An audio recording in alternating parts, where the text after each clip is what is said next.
जय श्री राम मेरे प्यारे साथियों, आप सभी का फिर से एक बार हमारे YouTube चैनल प्राचीन स्टडी में हार्दिक स्वागत है। दोस्तों, वाल्मीकि रामायण के पिछले लेख में आपने पढ़ा है कि ऋषि विश्वामित्र का पूजन करने के बाद राजा जनक को बड़ी प्रशंसा का अनुभव हुआ और वो ऋषि को यज्ञधनुष के बारे में बताते हैं।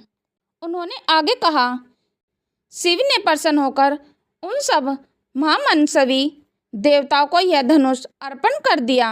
वह यही देवाधिदेव महात्मा भगवान शंकर का धनुष रत्न है, जो मेरे पूर्वज महाराजा देवता के पास धरोहर के रूप में रखा गया है। एक दिन में यज्ञ के लिए भूमि शोधन करते समय खेत में हल चला रहा था। उसी समय हल के अग्रभाग से जोती गई भूमि से एक कन्या प्रकट हुई।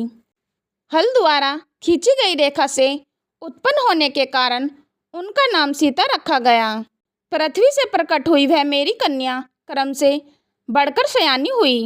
अपनी इस अयोनिजा कन्या के विषय में मैंने यह निश्चय किया है कि जो अपने पराक्रम से इस धनुष को चढ़ा देगा, उसी के साथ मैं इसका ब्याह करवाऊंगा।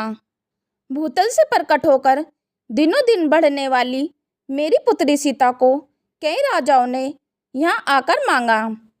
कन्या का वरण करने वाले उन सभी राजाओं को मैंने यह बता दिया कि मेरी कन्या उचित पराक्रम प्रकट करने पर ही विवाह को तैयार होगी।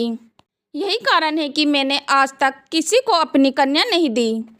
मैंने पराक्रम की जिज्ञासा करने वाले उस राजाओं के सामने यह शिव धनुष रख दिया, परंतु वे लोग इसे उठाने या हिलाने में समर्थ ना हो सके। राजा जनक ने आगे कहा कि यदि श्री राम इस धनुष की प्रतिष्ठा चढ़ा देंगे तो मैं अपनी अयोनिजा कन्या सीता को इस दशरथ कुमार के हाथों में दे दूंगा।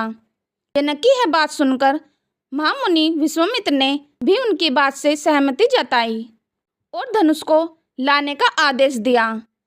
राजा जनक की आज्ञा पाकर उनके मंत्री उस धनुष को वहां ले आए। वह धनुष 8 पहियों वाले लोहे की बहुत बड़ी संदूक में रखा गया था। मोटे ताजे 5000 महामनस्वी वीर किसी तरह वहां तक ला सके। राजा जनक ने हाथ जोड़कर महात्मा विश्वामित्र तक दोनों भाई श्री राम और लक्ष्मण से कहा, यही वह श्रेष्ठ धनुष है जिसका जनकवंशी नरेशों ने सदा ही पूजन किया है, तथा जो इसे उठाने में समर्थ ना हो सके, उन महापराक्रमी नरेशों ने भी इसका पूर्व काल में सम्मान किया है। इसके बाद ऋषि विश्वामित्र ने श्री राम को धनुष दिखाया और राम अपने गुरु के मन की बात समझ गए। उन्होंने कुछ ही क्षण में उस धनुष को बीच में पकड़कर लीलापूर्वक उठा लिया और खेल सा करते हुए उस पर प्रतिष्ठा चढ़ा दी। उस समय कई हजार मनुष्य की दृष्टि उन पर लगी थी। प्रतिष्ठा चढ़ाकर महायशस्वी नरश्रेष्ठ श्री राम ने जो ही उस धनुष को कान तक खींचा, तो ही वह खींचने से ही टूट गया। धन्यवाद दोस्तों, आज की वीडियो में बस इतना ही। यदि दोस्तों आपको हमारी जानकारी थोड़ी भी पसंद आई हो तो चैनल को सब्सक्राइब और वीडियो को लाइक कमेंट अवश्य कर दें। चलो तो दोस्तों, मिलते हैं फिर नेक्स्ट वीडियो में नए ज्ञान के साथ। हम लेते हैं आपसे विदा। धन्यवाद।